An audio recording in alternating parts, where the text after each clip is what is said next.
The first shriek of a drone's rotors used to mean a package was about to descend on a freshly swept porch, carbon fiber claws releasing a box of coffee beans or a new set of headphones before zipping away. In the 7th year of the Rubicon War, the sound meant something very different. It meant a heart or a pair of lungs was passing overhead, sealed in a humming cooler, racing between battered cities whose hospitals still dared to flicker their lights at night. The drones flew higher now, skimming the edge of the no-fly exclusion zones declared by both armies. Below, artillery blossomed like poisonous flowers. Above, the drones glided on autopilot, indifferent couriers of life. Jalen Reyes sat alone in a windowless cabin, 40 kilometers from the front line, eyes bathing in the glow of 12 monitors. His official badge said Certified Remote Aviator Emergency Medical Logistics. But that was just a crisp phrase printed by whichever bureaucracy currently funded the drone grid. Pilot was simpler and closer to the heart of it. He had never aimed a rifle, never even held one. Yet every day he crossed front lines hundreds of times through the bodies of his machines. The chair beneath him trembled. The underground bunker absorbed distant shelling like a drum's skin absorbed rain. He lifted a metal flask of cold tea, sipped and exhaled. At the far left of his console, an icon pulsed red. Unit L-44 had returned to base in Tereshkova City 29 seconds ahead of its predicted arrival. That almost never happened. Jalen smiled despite himself. He allowed small victories to matter. Dispatch to Reyes, crackled the earpiece. He pressed transmit. Reyes, 20-minute window on a left kidney, donor 12 AMA, recipient Children's Hospital East. You are primary pilot. He scanned the map. The flight path crossed the most stubbornly contested territory on the continent, slicing between anti-air batteries like thread through a needle. The algorithm would fly the drone itself. His job was to monitor, to override if shrapnel clipped a wing or if a storm cell suddenly flexed where the satellites hadn't predicted it. But lately, Jalen had another job too, one nobody knew about. He opened a file directory hidden 3 folders deep and double-clicked Dialogue 62. A paragraph of text appeared. If a single child can teach herself to hum in the dark, all the howitzers together are already defeated. He read it twice, making sure it said exactly what he intended. Then he compressed the file, embedded it inside a carrier code that looked from the outside like coolant temperature telemetry, and queued the packet for upload. When Unit L-44's cargo cooler was sealed, a flexible e-paper sheet adhered to the inside of the lid would display the line of text. Only the person who opened the container, the transplant technician, the nurse, sometimes the anxious parent pressed into impromptu service would see it. The sheet's ink would fade to blank the moment the cooler's latch locked again. A whisper of peace delivered because war required the drone to fly anyway. He called the process his counterweight. People shoved organs around to repair the damage guns had done. He slipped words in to repair the damage that went deeper. Someday, he hoped, words would tip the scale the other way. Unit L-44 lifted into the mud-colored sky 20 minutes later. Jalen guided it through low clouds, talking softly to the machine as if it could hear him. He imagined the kidney inside, pink, perfect, sleeping in crushed ice. He imagined the technician in Children's Hospital East opening the lid, seeing a sentence instead of industrial plastic. He even imagined, dangerously, what might happen if command found out. They would court-martial him. Worse, they would purge every drone's firmware, lock out the vulnerable corners where he hid his messages. The sky would go silent. In another way. The kidney crossed safely. By 300 hours the transplant had begun, and Jalen, off shift, stretched on a cot and tried to coax sleep through caffeine-pricked veins. Just before dozing, he remembered that the sheet inside L-44's cooler had also contained a serial number, handwritten in minuscule cursive. LRV-37. A code for him alone. He kept a notebook of every message, every destination, an invisible map of hope. Morning brought fresh shelling. The bunker shook hard enough to rattle dust from the ceiling vents. Jalen hurried to the control room, slipping past sandbagged corridors where 2 soldiers joked about whether delivery drones could be retrofitted to drop grenades. He wanted to scream that they already ferried the reasons not to. His next shift paired him with Mesa Ward, a veteran pilot whose beard reminded Jalen of the roots of an ancient tree. Messa's voice always came warm but sandpaper rough. "Kidney got through last night. Nice work." "Thanks," Jalen answered, uneasy. "You were monitoring?" "Only glance at the log. 29 seconds ahead means you trusted the wind. Or the wind trusted me." Mesa smiled, but then his tone shifted. "Command wants a full systems audit. Rumor is someone's piggybacking non-essential data on the cooler monitors. You heard anything?" Jalen's pulse stuttered. "No." "You think it's saboteurs?" "Some admiral thinks it could be encryption from the other side, maybe tracking drone vectors for artillery correction." Mesa shook his head. "Command's chasing ghosts, but audits are audits." He clapped Jalen's shoulder. "Just be sure your boards are clean." When Mesa walked out, Jalen leaned over his keyboard and felt sweat gather between his shoulder blades. The audit was scheduled for 1800. He had 8 hours to hide or erase everything. He opened another hidden folder, 12 megabytes, containing 61 compressed epigrams of peace. He read every line once, like a father kissing each child before sending them across a border. Then he moved them to a Docker container nested in a sandbox that looked like a faulty diagnostic log, itself buried inside the thermal management subsystem. It was the best he could do. At 1745, the door hissed open and 2 officers entered, badges silver against charcoal uniforms. Lieutenant Heslop carried a tablet. Warrant Officer Crowder, notable decrypt rig. Jalen forced a smile. The audit took 90 minutes. They asked perfunctory questions about packet loss, about how he handled intermittent jamming. Crowder's rig never detected the sandbox. It flagged only 3 timing anomalies, which Heslop dismissed as negligible. When they left, Jalen felt every molecule of air drag across his lungs like new oxygen. But the reprieve was temporary. 3 nights later, command nightly orders came down. Non-critical data pathways to be sealed within 48 hours pending further review. Someone in a higher tower had decided the ghosts were real enough to lock the windows. Jalen's counterweight would be grounded. Worse, the final firmware patch would auto-connect each drone as soon as it returned to base, which meant tonight and maybe tomorrow morning were the last flights he could touch. He considered quitting, a protest resignation sent to every field hospital. "We pilots are human. We will not let the sky become only a scalpel." But he knew resignations vanished in war. The network would hum on without him, and nobody would ever know what might have been. So he chose something else. He called it the Ark. He drafted a message not in one sentence but in many, a spiral of text that began with a story about 2 children trading marbles across a fence, and widened until it asked the reader, gently, to imagine what might fill a sky without bombers. He compressed the file, attached a scan of his own pilot credentials, voice recordings of families thanking anonymous aviators, still photos of surgeons lifting newborn hearts from coolers that hummed like cradles. He embedded it across the entire fleet, 1 shard per drone, designed so that if any 3 shards were recombined, the full letter would bloom. He coded the reassembly trigger to the phrase, "I have seen your face without fear." That phrase he printed on e-paper sheets and tucked into every cooler that would fly before the Patch 8 flights tonight, 7 at dawn. It was reckless. Shards meant larger hidden payloads, more chance of detection. But if command slammed the doors tomorrow, at least the sky would be seated. An arc of words gliding over rubble for as long as battery packs held charge.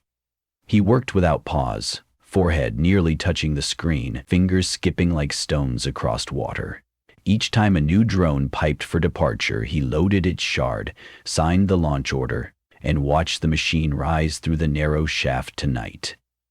Midnight smelled faintly of ozone and dust. Only 1 flight remained, an urgent liver to the far west enclave of Gintaras, where the siege lines curved like a scythe. Flight path T-19B. The drone assigned was an older model with microfractures and 2 props. Risk higher than usual. Jalen considered asking Mesa to take it. Mesa's steadier hand, decades in remote air. But he remembered the Ark. He needed a pilot who trusted the sky enough to weave through its broken spaces.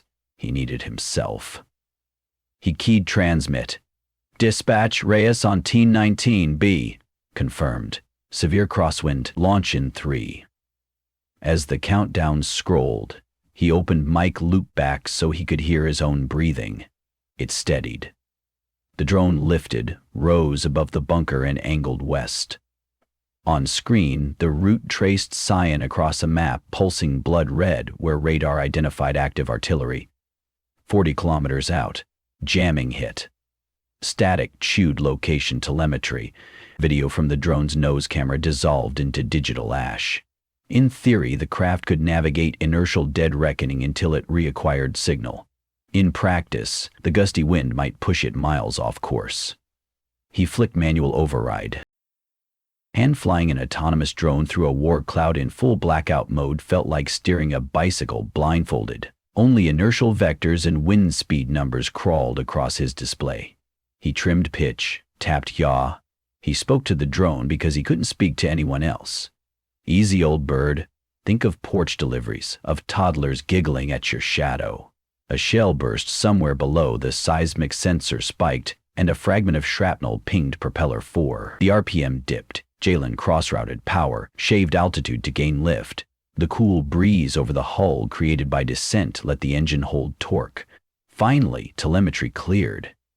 The enclave appeared, hospital roof lit by a single blue lamp. He brought the drone down as sirens wailed, as if the city itself were breathing through cracked ribs. Touchdown. In the moment before the drone sealed its cargo bay for the return leg, the cooler's e-paper flickered. I have seen your face without fear. A child wearing an adult's paramedic coat sprinted across the roof, lifted the cooler, paused, and stared at the words. Jalen watched on the zoom cam. The child touched the sentence gingerly, mouth forming shapes that might have been gratitude. Then another flare lit the sky, and the child vanished below stairwell. The drone climbed. Jalen exhaled a breath he held for 3 hours. When he returned to the barracks at dawn, his bunkmate had left a folded slip of paper on the pillow. It read, Mesa says command pulled log samples. They know somebody's inside the telemetry. They want me to help trace. I'm stalling. Your call. Janojin said. Kirkoro Mondi, code officer 2nd class, occasionally brought Jalen black market chocolate from the staging depot. He'd never told her anything, but maybe she'd noticed the way his eyes lit when drones returned safe. Or perhaps she had found one of his scribbled drafts in the laundry. It didn't matter. She was warning him that the net was tightening. He took a cold shower, dressed, and walked to the comms lounge, where the ceiling still bore travel posters from a world that no longer existed. Santorini at sunset, Kyoto in spring. He sat beneath a photograph of Santorini's white steps descending to turquoise sea and dialed a secure line. Mesa answered, voice gravelly with lack of sleep. It's got me spoofing checksum gaps. This whole place is spinning. Mesa, Jalen whispered, it was me. Silence pooled. Then, damn son. I'm trying to stop the war, one cooler at a time. I guess something like that, but command says it could compromise missions. It never has. And after today, I probably can't anyway. The patch. I know, Mesa interrupted. I also know 2 surgeons in Tereshkova who told me your notes kept them sane. If you were arrested, some of our best allies in those halls would rage. But you will be arrested, Jalen. They'll scapegoat you for every data breach since the moon first rose. I can run. Desert. Where? The front has no edges anymore. Another silence. Finally, Mesa said, there might be one path. 3 hours later, Jalen stood inside Maintenance Bay 4, where grounded drones hung from ceiling slings like cocoons. Mesa wheeled in a hex wrench trolley, looking every inch the seasoned mechanic, shouting to nobody in particular that prop inspection couldn't wait. Under the cover of routine service, they opened the side panel of drone S8, a mid-size model scheduled for decommission and part salvage. Mesa handed Jalen a spare flight control module the size of a paperback. Scrubber chip removed. Independent nav. She'll never phone home. He patted the fuselage. You fly her out, cross the line low and south. Locator tags read as scrap metal.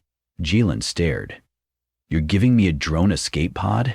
Better odds than going on foot. And if anyone asks, S8 was cannibalized for spares. Paperwork already filed under my name. You'll lose your rank. Already half lost it. Besides, rank's a poor currency when the world's on fire. They worked fast. Jalen loaded one of the last coolers into the cargo bay. Not with an organ those were accounted for, but with printouts of every shard, every letter, plus a portable power bank to keep the e-paper sheets alive for weeks. If he reached neutral territory, he could reassemble the Ark and broadcast it across civilian channels.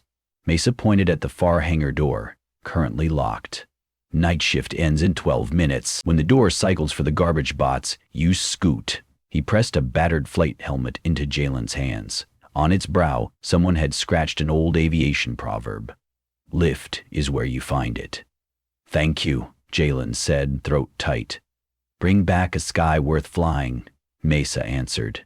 The moments that followed blurred. The clank of chains, the whir as the hangar door rose, Mesa's cough disguising the startup whining of S8's props. Then the drone surged forward with Jalen lying prone inside the cramped avionics bay, headset linked to the manual controls routed through a gamepad he duct-taped to a bulkhead.